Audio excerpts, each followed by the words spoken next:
গাম গণপতে নমঃ। হেম রিম শ্রীম শ্রীম লক্ষ্মী বাসুদেবায় নমঃ। আপনাদের সবাইকে আপনাদেরই পরিবার ভাগ্যালাপে সাদর অভ্যর্থনা জানাচ্ছি।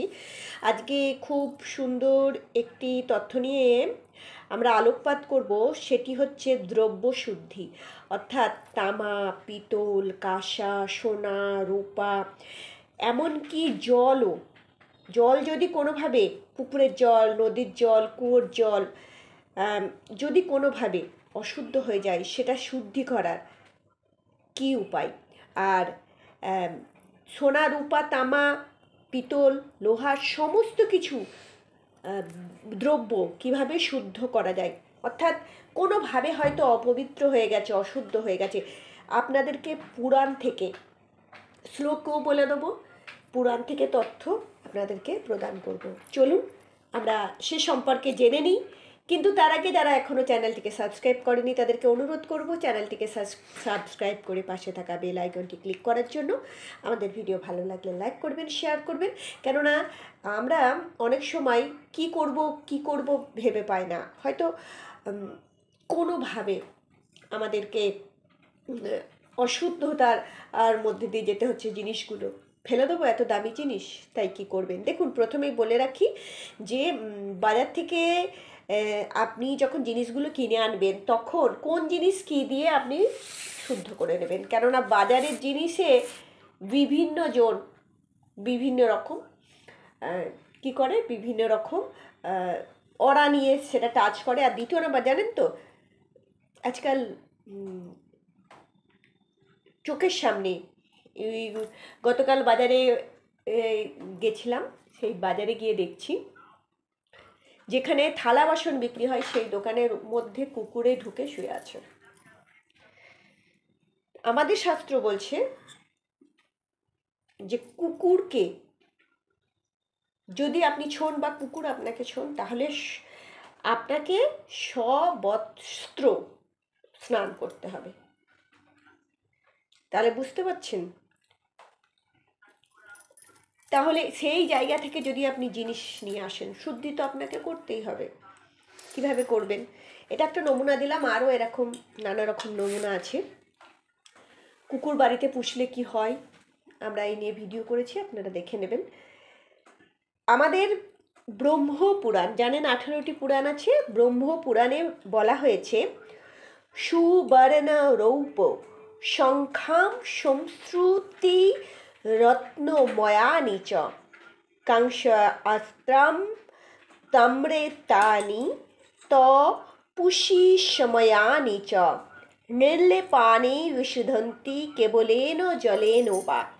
মানে শঙ্খ দ্বারা যদি কোনো দ্রব্য, শুক্তি মুক্ত দ্বারা কোনো দ্রব্য, সুবর্ণ অর্থাৎ সোনা দ্বারা কোনো দ্রব্য, রজত অর্থাৎ রূপ দ্বারা কোনো দ্রব্য, প্রস্তর অর্থাৎ পাথর দ্বারা কোনো দ্রব্য, রত্ন নির্মিত আরও অন্যান্য যে রত্ন আছে সেই রত্ন নির্মিত পাত্র, এবং তাম্র অর্থাৎ তামার, কাংস মানে হচ্ছে কাঁসার, পিত্তল মানে হচ্ছে পিতলের, এবং শিশকাদি অর্থাৎ সীসার বা লোহার বা রঙ্গ, এই পাত্র যদি যে একটা লেপ থাকে না, নতুন যখন কিনে একটা লেপ থাকে, সেই লেপটা যদি উঠে যায়, সেই লেপের আস্তরণ উঠে গেলে তাহলে সেটা অশুদ্ধ হয়ে যায়।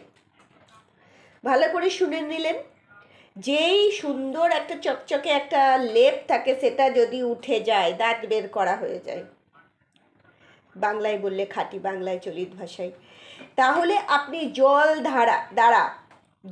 দ্বারা ধৌত করলেই সেটা শুদ্ধ হয়ে যাবে, ফেলে দেওয়ার দরকার নেই।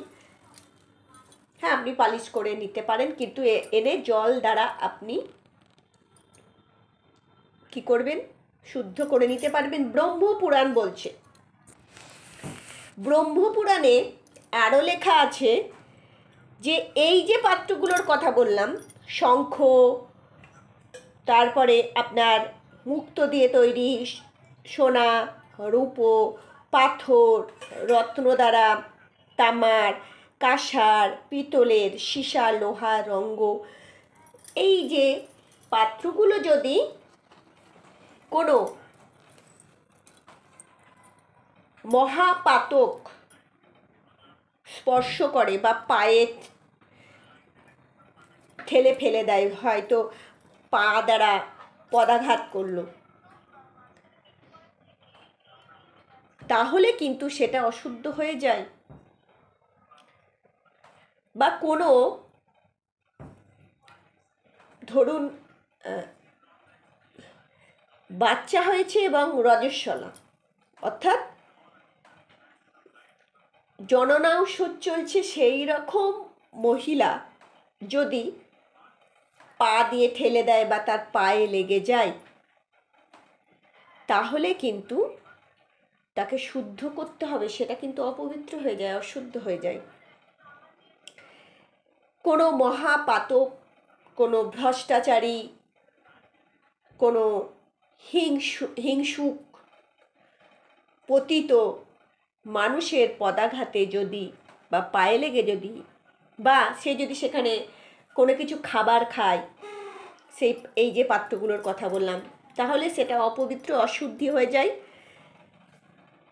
তখন সেটাকে কিভাবে শুদ্ধ করবেন? ক্ষার কিংবা অম্ল জাতীয় জল দ্বারা, অর্থাৎ তেঁতুল গোলা জল, লেবু জল বা টক জাতীয় কোনো জিনিস দিয়ে আপনি সেটাকে ধুয়ে নিলে শুদ্ধ হবে, মানে মেজে নিতে হবে, মার্জন লেখা আছে কিন্তু। আর ওই যে বললাম, সূতিকা গৃহে থাকা রজস্বলা নারী, অর্থাৎ বাচ্চা হয়েছে, রজস্বলা অর্থাৎ তার পিরিয়ড চলছে, এই রকম মহিলা যদি সেটাকে পা দিয়ে ঠেলে দেয়, পায়ে মারিয়ে যায়, লাথি দিয়ে দেয়, শর্ট করে দেয়, যেভাবে বল শর্ট করে, তাহলে কিন্তু সেটা অগ্নিতে মানে আগুনে সহ্য মতো তাপ প্রদান করলে শুদ্ধ হবে। এটা ব্রহ্মপুরাণে কি বলছে? শূদ্রচ্ছিত্তানি শুদ্ধন্তি ত্রিধা খারাম্লাবারিভিহ সূতিকা শবব্রীমূত্র রজঃ শলাহতানি চ প্রক্ষিপ্ত ব্যানি তন্নগ্ন যচ্চ যাবৎ সহেদপি। ব্রহ্মপুরাণে যেটা বললাম সেটাই শ্লোক আকারে কিন্তু বলা হয়েছে। দেখুন, সাধারণত সোনাকে শুদ্ধ করা হয় কি দিয়ে? রূপার জল দিয়ে, অর্থাৎ আমরা রূপোর উপর সোনার জল করি না, সোনার উপর রূপোর জল। সোনাকে যদি রূপোর জল দিয়ে আপনি ধুয়ে দেন, সেটা শুদ্ধ হয়ে যাবে। কাঁসাকে শুদ্ধ করবেন ছাই দ্বারা। তামাকে এবং পিতলকে শুদ্ধ করবেন কি দ্বারা? টক দ্বারা, অম্ল দ্বারা। এবং মাটির পাত্র পুনরায় আগুনে পোড়ালে শুদ্ধ হয়।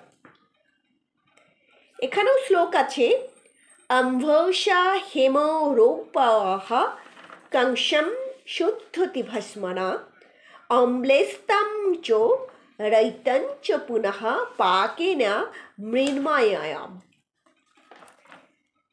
সাধারণত শুদ্ধি সম্পর্কে বলা হয়েছে যে তামা, রূপ, সোনা, লোহা বা স্ফটিক, এটা ভেঙে যাক বা না ভেঙে যাক, এটা দুটোই কিন্তু সমান, অর্থাৎ আপনাকে কি করতে হবে না, আপনাকে বাদ দিয়ে দিতে হবে না। যদি কোনো মাটির পাত্র একবার ব্যবহার করেছেন, এটো হয়ে গেছে বা যে কোনোভাবে অপবিত্র, অশুদ্ধ হয়ে গেছে, সেটাকে বাদ দিয়ে দেওয়াই উচিত। কেননা খুব বেশি দামও হয় না, আর শাস্ত্র তাই বলছে। অগ্নিদহে লোহা কি হয়? শুদ্ধ হয়ে যায়। আপনারা জানেন যে সোনাকে, এই লোহাকে যদি আপনি কি করেন, পুড়িয়ে নেন, একদম খাঁটি হয়ে যায়। ভগ্ন কাংস পাত্রে ভোজন করলে কিন্তু অশুচি হতে হয়। যে ভোজন করে তাকে কি হয়, নদীতে স্নান করতে হয় এবং সারাদিনে একবারই খেতে হয় এবং 8,000 1008বার তাকে গায়ত্রী জপ করতে হয়, তাহলেই সে শুদ্ধ হয়। তাই ভাঙা কাঁসার পাত্রই খাবেন না। যদি কোনো সরোবর, তারপরে কুয়ো, কোনো পুকুরে কোনো মৃত শরীর স্পর্শ করে, হয়তো জলে ডুবে মারা গেল বা মৃত শরীরকে স্পর্শ করানো হয়েছে, তাকে স্নান করানো হয়েছে বা কেউ আত্মহত্যা করেছে, তখন ওই জল অশুদ্ধ হয়ে যায়। তখন সেই জলটাকে কিভাবে শুদ্ধ করবেন? সেই জলটা শুদ্ধ করার জন্য সেই জায়গা থেকে আপনাকে 100 বার, অর্থাৎ 100 কলসি জল তুলতে হবে বা 30 কলসি জল তুলতে হবে। তুলে তার মধ্যে পঞ্চগব্য মেশাতে হবে। পঞ্চগব্য কি কি? গোময়, গোমূত্র, গব্যঘৃত অর্থাৎ গোমাতার থেকে প্রাপ্ত ঘি এবং গব্য দধি অর্থাৎ গোমাতার দই এবং দুধ থেকে পাওয়া দই এবং গোমাতার দুধ থেকে দুধ, এই যে 5টা জিনিস সম পরিমাণে মিশিয়ে ওই যে জল, সেই জলে মিশিয়ে তারপরে সেই জলটিকে কি করতে হবে, জলটিকে আপনাদের আবার ওই জলের মধ্যে দিয়ে শুদ্ধ করে নিতে হবে, তাহলে কিন্তু শুদ্ধি হয়। আশা করি এই ভিডিওটি আপনাদের মনের অনেক সংশয় কাটিয়ে দেবে। ভালো থাকবেন। হরি ওম।